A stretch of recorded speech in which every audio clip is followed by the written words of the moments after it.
Arham academy में आपका स्वागत है। मेरी कोशिश होती है कि टीचर, स्टूडेंट, एजुकेशन और लाइफ स्किल से रिलेटेड इशू पर ऑथेंटिक इन्फॉर्मेशन शेयर करूं। इसमें आपका सहयोग सराहनीय है।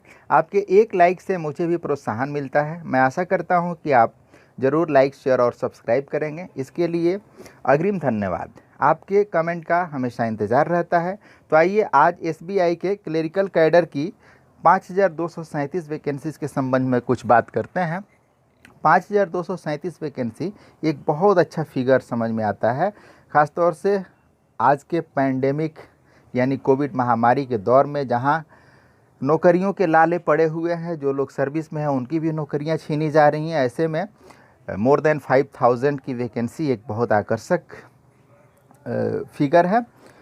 ये vacancy State Bank of India के लिए निकली हुई है और junior associate customer support and sales के लिए है। एक्चुअली ये क्लेरिकल कैडर का ही पोस्ट होता है और इसमें कैंडिडेट को मार्केटिंग के संबंध में थोड़ी सी जानकारी होनी चाहिए।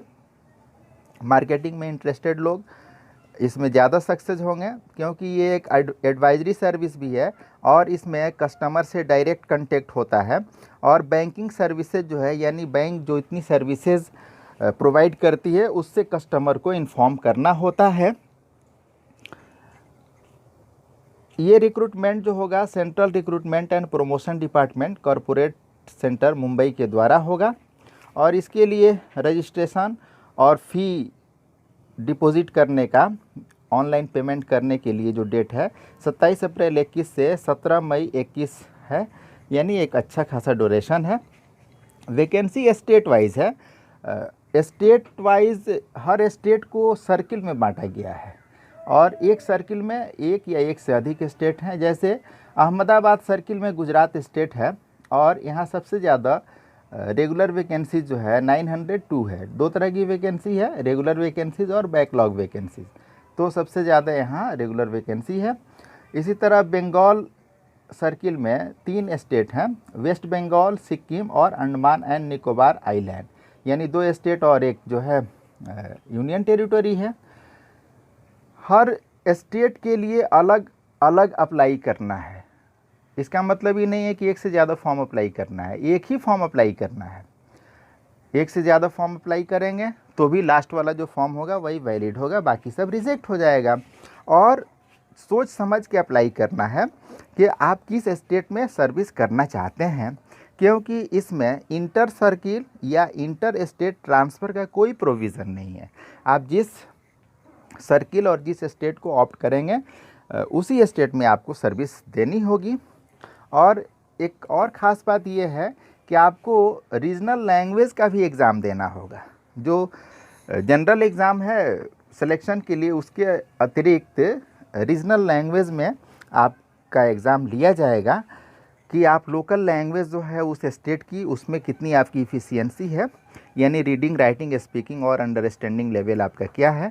ये बहुत चिंता की बात नहीं है। जब मेंस का रिटन एग्ज़ाम क्वालिफाई कर जाएंगे, यानी सिलेक्शन लगभग निश्चित हो जाएगा, तभी आपकी लोकल लैंग्वेज इफ़िशियंसी का टेस्ट होगा और ये क्वालिफाई करना होगा, तभी आपको अपॉइंट किया जाएगा, अदरवाइज़ आप अपॉइंट नहीं हो पाएंगे। अगर आपने हाई स्कूल लेवल पे उस स्टेट का लोकल लैंग्वेज जो है उसे पढ़ा है और वो सर्टिफिकेट प्रोवाइड करेंगे तो आपको इस एग्ज़ाम से एग्जेम्प्ट कर दिया जाएगा, यानी ये एग्ज़ाम आपको देने की ज़रूरत नहीं होगी। सिलेक्शन जो है ये इसके लिए 2 एग्ज़ाम होंगे, प्रिलिमिनरी एग्ज़ामिनेशन और मेन एग्ज़ामिनेशन। तो प्रीलिम एग्ज़ाम जो है जून 2021 में टेंटेटिव है और मेन एग्ज़ाम 31 जुलाई 2021 को टेंटेटिव है। टेंटेटिव का मतलब भी लगभग निश्चित ही होता है। अगर कोई बहुत विकट स्थिति ना हो तो एग्ज़ाम हो ही जाएगा। जो आपको रिजर्वेशन का लाभ मिलेगा वह ओबीसी के लिए नॉन क्रीमी लेयर का सर्टिफिकेट देने पे ही मिलेगा और सर्टिफिकेट जो है गवर्नमेंट ऑफ इंडिया के प्रेस्क्राइब्ड फॉर्मेट में होना चाहिए और 1 अप्रैल 21 से डेट ऑफ अपॉइंटमेंट के बीच का वो इशू हुआ होना चाहिए। इकोनॉमिकली वीकर सेक्शन के लिए भी अगर लाभ लेना है तो इनकम एंड असेट सर्टिफिकेट देना होगा और वो भी गवर्नमेंट ऑफ इंडिया के प्रेस्क्राइब्ड फॉर्मेट में होना चाहिए। और 1 अप्रैल 21 और डेट ऑफ अपॉइंटमेंट के बीच का इशू होना चाहिए। इसमें एक ऐसी सूची भी दी गई है कि कौन कौन लोग एलिजिबल नहीं हैं। तो नॉट एलिजिबल कैंडिडेट में वो लोग हैं जो एसबीआई के वर्किंग हैं, यानी एसबीआई में जॉब कर रहे हैं। अगर उन्होंने क्लरिकल कैडर या ऑफिसर कैडर में जॉब किया है और रिज़ाइन कर दिया है, तो रिज़ाइन किए हुए लोग भी अप्लाई नहीं कर पाएंगे, और वर्किंग है तो भी नहीं कर पाएंगे। इसके अलावा अगर कैरेक्टर सही नहीं है, मोरल उनका सही नहीं है, तो भी नहीं कर पाएंगे। जैसे उन्होंने लोन लिया हो या क्रेडिट कार्ड पे कुछ आपने लिया हो और उसका पेमेंट नहीं किया हो, आपका सिबिल सही नहीं हो, तो आप भी अप्लाई नहीं कर सकते हैं। अब एलिजिबिलिटी क्राइटेरिया की बात करें तो एजुकेशनल क्वालिफिकेशन ग्रेजुएशन किसी भी यूनिवर्सिटी के हों चलेगा। एज लिमिटेशन जो है मिनिमम 20 ईयर और मैक्सिमम 28 ईयर है, और एज की जो काउंट किया जाएगा वो 1 अप्रैल 2021 को किया जाएगा। यानी कैंडिडेट का जन्म जो है 2 अप्रैल 1993 और 1 अप्रैल 2001 के बीच का होना चाहिए। अपर एज लिमिट में एज रिलैक्सेशन मिलेगा कैटेगरी वाइज। शेड्यूल का शेड्यूल ट्राइब्स के लिए 5 इयर्स अपर एज रिलैक्सेशन है, ओबीसी के लिए 3 ईयर है, और जनरल कैटेगरी या इकोनॉमिकली वीकर सेक्शन के अगर दिव्यांग हैं तो उन्हें 10 इयर्स का है, और एससी एसटी के दिव्यांग है तो 15 इयर्स का है। ओबीसी कैटेगरी है और दिव्यांग है तो 13 इयर्स है। एक सर्विसमैन या डिसेबल्ड एक सर्विसमैन है तो इन्हें इतना छूट मिलेगा जितना उन्होंने एक्चुअल में सर्विस किया है प्लस 3 ईयर, यानी 10 साल की सर्विस किया है तो उन्हें 10 + 3 = 13 साल का एज रिलैक्सेशन मिलेगा। शर्त यह है कि उनका age not more than 50 years हो, यानी 50 साल से अधिक का एक सर्विसमैन अप्लाई नहीं कर पाएगा। विडोज और डाइवोर्स्ड वोमेन है तो इन्हें 7 इयर्स का एज रिलैक्सेशन मिलेगा, यानी जनरल कैटेगरी की महिला अगर डाइवोर्स्ड है या विडो है तो 35 इयर्स तक, और ओबीसी कैटेगरी की 38 इयर्स तक, और एससी एसटी कैटेगरी की महिला 40 इयर्स तक इसके लिए अप्लाई कर सकती है।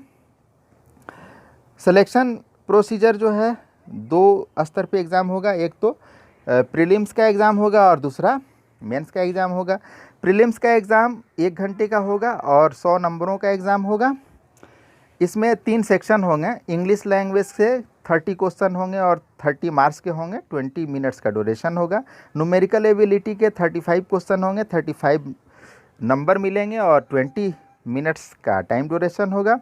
रीजनिंग एबिलिटी के 35 क्वेश्चन होंगे, 35 नंबर के होंगे और 20 मार्क्स मिलेंगे, यानी 100 क्वेश्चन 100 मार्क्स और 1 आवर का टाइम। और ये क्वालिफाइंग नेचर का होगा, इसमें निगेटिव मार्किंग भी होगी, यानी एक गलत क्वेश्चन करने पे 1/4 नंबर आपके काट लिए जाएंगे। इसमें क्वालिफाइंग क्राइटेरिया रिक्रूटमेंट एजेंसी तय करेगी कि एग्रीगेट कितने पे क्वालिफाई कराया जाए कैटेगरी वाइज। मेन एग्ज़ाम जो होगा इसमें 4 सेक्शन होंगे। पहला जनरल या फाइनेंशियल अवेयरनेस के 50 क्वेश्चन होंगे, 50 मार्क्स के, 35 मिनट्स का ड्यूरेशन होगा। जनरल इंग्लिश के 40 क्वेश्चन होंगे, 40 मार्क्स के और 35 मिनट्स का ड्यूरेशन होगा। क्वांटिटेटिव एप्टीट्यूड के 50 क्वेश्चन होंगे, 50 मार्क्स का और 45 मिनट्स का ड्यूरेशन होगा। Reasoning ability and computer aptitude के 50 क्वेश्चन होंगे, 60 मार्क्स होगा और 45 मिनट्स का ड्यूरेशन होगा। इस तरह नंबर ऑफ क्वेश्चन 190 और maximum marks 200, duration 2 hours 40 minutes. और इसमें सब पेपर के लिए अलग अलग टाइमिंग भी निर्धारित है और उसी टाइम पीरियड में बनाना होगा। किसी भी बैंकिंग एग्ज़ाम में सिलेक्शन के लिए स्पीड और एक्यूरेसी बहुत महत्वपूर्ण होती है, यानी निर्धारित समय में सही सही उत्तर जो देता है वही सेलेक्ट हो पाता है। फ़ी की जहाँ तक बात है तो जनरल कैटेगरी, ओबीसी और इकोनॉमिकली वीकर सेक्शन के लिए 750 का फ़ी है, जबकि शेड्यूल कास्ट, शेड्यूल ट्राइब्स और दिव्यांग के लिए कोई फ़ी नहीं है। अप्लाई कैसे करें तो इसके लिए वेबसाइट पे जाना होगा bank.sbi/careers पे, या https://www.sbi.co.in/careers पे जाएं और सारी चीज़ें ऑनलाइन ही करनी होंगी। एक हेल्प डेस्क भी दिया गया है, यानी टेलीफोन नंबर है 022-2282-0427। इस नंबर से आप कोई प्रॉब्लम हो तो पता कर सकते हैं, कॉल कर सकते हैं। ऑनलाइन करने के पहले आपके पास वैलिड ईमेल आईडी और मोबाइल नंबर होना चाहिए। इसके अलावा आपको photograph, signature, left hand thumb impression और हैंड रिटन डिक्लेरेशन होना चाहिए। हैंड रिटन डिक्लेरेशन इसमें दिया हुआ है, उसको भरिए। आई अपना नाम, उसके बाद डेट ऑफ बर्थ भरिए, फिर here by declare that all the information submitted by me in the application form is correct, true and valid. I will present the supporting documents as and when required. The signature, photograph and left thumb impression is of mine. ये सारी चीज़ें आपको online करनी है, उसके बाद ही आपका form upload होगा, माना जाएगा कि आपने फॉर्म अप्लाई किया। एग्जामिनेशन सेंटर भी इसमें दिया है, वो भी स्टेट, यूनियन टेरिटोरीज़ जितने हैं लगभग सब में एग्ज़ाम सेंटर दिया है। एग्जाम्पल के लिए बिहार में जो एग्जामिनेशन सेंटर होगा वो आरा, औरंगाबाद, भागलपुर, दरभंगा, गया, मुजफ्फरपुर, पटना और पूर्णिया में हो सकता है। कोई ज़रूरी नहीं है, हाँ मान के चलिए कि ये सेंटर रहेगा। अगर ज़्यादा कैंडिडेट होते हैं तो किसी दूसरे ज़िला में भी सेम स्टेट के दूसरे डिस्ट्रिक्ट में एग्ज़ाम सेंटर दिया जा सकता है। मेंस का एग्ज़ाम जो है इसी के आधार पर सिलेक्शन होगा, कोई इंटरव्यू नहीं है, ये बहुत अच्छी बात है। पहले माना जाता था कि इंटरव्यू में पार्शियलिटी होती है और केंद्र सरकार ने इंटरव्यू को क्लरिकल कैडर से ख़त्म कर दिया है, तो ये गुड न्यूज़ है। मेंस में अगर अच्छा स्कोर आप करते हैं तो सिलेक्शन निश्चित होगा। इससे भी अच्छी बात ये है कि जो रिज़ल्ट निकलेगा उसमें जितनी वैकेंसीज़ है उसका 50% वेटिंग लिस्ट भी निकलेगा, यानी जो लोग एग्ज़ाम देंगे उनके लिए भविष्य में भी सेलेक्ट होने के चांसेस हमेशा बने रहेंगे। इसलिए बने रहेंगे क्योंकि वेटिंग लिस्ट है, तो निश्चित रूप से ये बहुत अच्छी बात मानी जाएगी।